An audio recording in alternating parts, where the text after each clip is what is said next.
Olá pessoal, aqui é o mestre nacional Douglas Gen e você está no canal do Estrategista. Hoje eu trouxe um vídeo para vocês que é sobre a luta da dama contra o peão nos finais. Então, se você não conhece esse tipo de final, ou se conhece mais ou menos, mas tem algumas dúvidas, esse vídeo é para você. Então já prepara o tabuleiro e vem para a aula de hoje.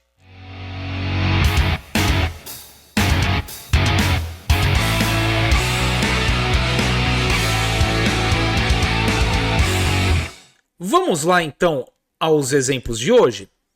Bem, nesse primeiro exemplo, temos aqui a luta da dama contra um peão, só que o peão ele ainda está longe da promoção.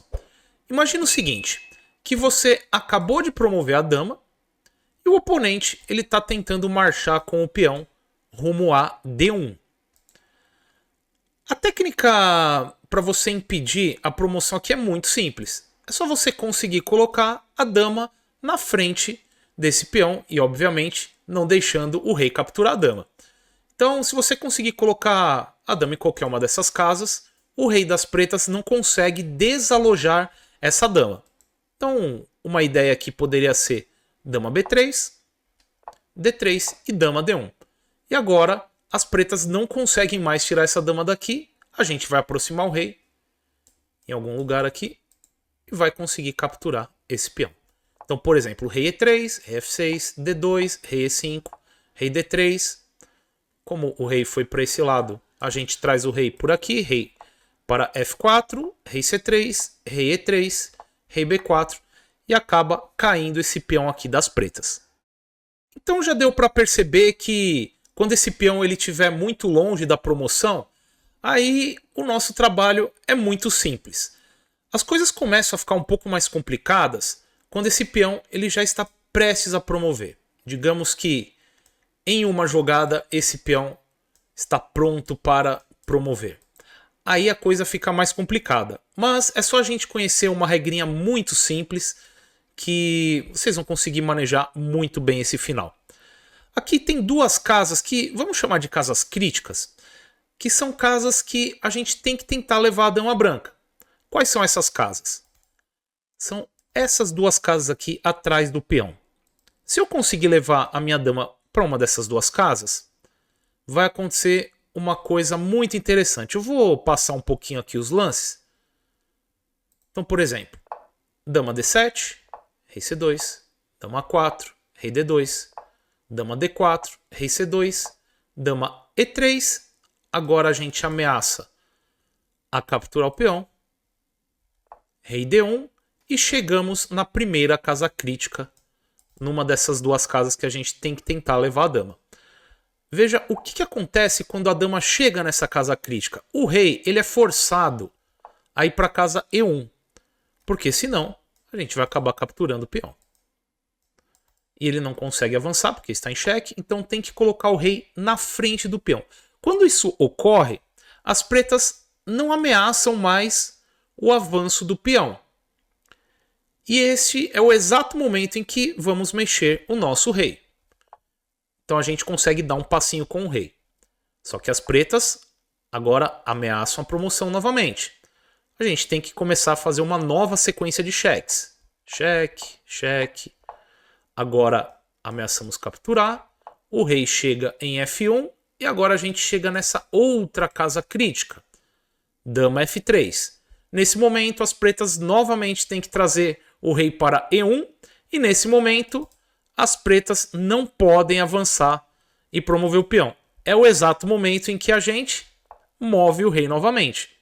Então esse mecanismo aqui a gente vai repetir por várias vezes até aproximar esse rei aqui bem próximo do peão. Então vamos lá. Rei D2, cheque, cheque. Agora ameaça o peão. O rei volta para defender. A gente chega na casa crítica. O rei chega em E1 novamente. Qual que é a jogada? Agora, rei D5. Vamos trazer o rei mais próximo do peão. Dama F2, cheque, cheque. Ameaçamos o peão. Rei F1, dama F3, casa crítica novamente. Rei E1 e novamente a gente aproxima o rei. Então veja que sempre que o rei entrar aqui na frente, a gente tem tempo de aproximar o rei branco. E agora já está muito próximo e em algum momento esse peão vai acabar caindo e as brancas vão dar checkmate. E essa ideia que eu acabei de mostrar para vocês, ela funciona se os peões estiverem nas colunas D e E, que são as colunas centrais, e nas colunas de B e G, que são as colunas dos cavalos. Tá, mas e se o peão das pretas estiver nas outras colunas? Se estiver na coluna A ou H, que seriam as colunas das torres, ou C e F, que seriam as colunas dos bispos. Bem, vamos ver agora então alguns exemplos. Se estiver aqui na coluna da torre, aqui com o rei distante, as pretas conseguem empatar a posição. Por quê? Porque agora só existe essa casa crítica, não tem uma casa crítica à esquerda aqui do peão de A2. E as pretas conseguem forçar o afogamento. Veja como. Dama G1 cheque. Veja que a gente vem aproximando a dama. E quando a dama entra aqui na coluna B, o que o jogador de pretas faz? Rei A1. E agora, quando ele entra na frente do peão, o rei está afogado. Não dá tempo de fazer o movimento de rei. Portanto, não dá para as brancas progredirem nessa posição. Mesmo que continue tentando dar cheque, quando a dama entra na coluna B novamente, rei A1, e aqui, novamente, as pretas deixam o rei afogado. Infelizmente, essa é uma posição de empate teórico, então. Vamos ver agora se for o peão dessas colunas aqui, do bispo. A ideia é muito semelhante. Imagine que agora a gente até tem essas duas casas críticas para levar a dama, mas o recurso das pretas é muito parecido. Porque quando a dama ela chega aqui próximo, rei B1, e quando chega na casa crítica, rei A1 é o lance que exclama. As pretas não vão colocar o rei aqui na frente do peão, vai jogar rei A1, e agora o branco não consegue capturar por conta, novamente, do afogamento. Uma posição curiosa, né? E não tem como continuar jogando. Por exemplo, cheque, rei B1, dama D3, rei B2, e veja que sempre há ameaça de promoção. Dama E2, e olha só, novamente, rei A1, e o branco não consegue progredir. Se tentar mover de rei, vai acabar aqui fazendo a promoção. E para finalizar, eu vou mostrar para vocês uma posição em que a dama consegue vencer essa luta contra o peão de torre.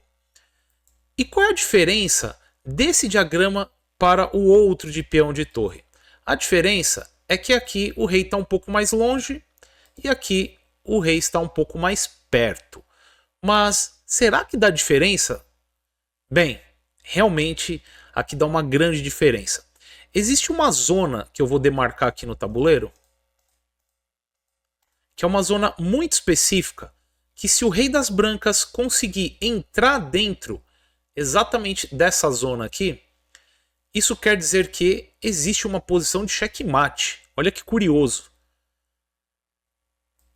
E veja como que vai seguir a partida aqui. Ó. Dama F1 cheque, rei B2, vai dando os cheques. Quando chega exatamente nessa posição e as pretas vão tentar promover aqui em A1, ao invés de eu seguir dando cheque, eu deixo a dama nessa posição. Lembre desse detalhe, a dama tem que ficar disponível para dar cheque na casa D2. É meio específico, mas vocês vão entender por que esse cheque aqui em D2. Nesse momento tem um lance espetacular que é rei B4. E as brancas permitem a promoção. Olha só que curioso. Porque agora realmente as pretas promovem A1. Será que a partida empatou? Bem, aqui não há empate. Tem aquele cheque que eu mostrei para vocês, que a gente deveria dar em D2. E no momento em que joga rei B1, agora, inclusive, se você quiser pausar o vídeo e descobrir como que o branco ganha, mãos à obra. Jogam as brancas. Aqui a jogada, rei B3. Incrivelmente, não tem nenhum cheque útil aqui na posição.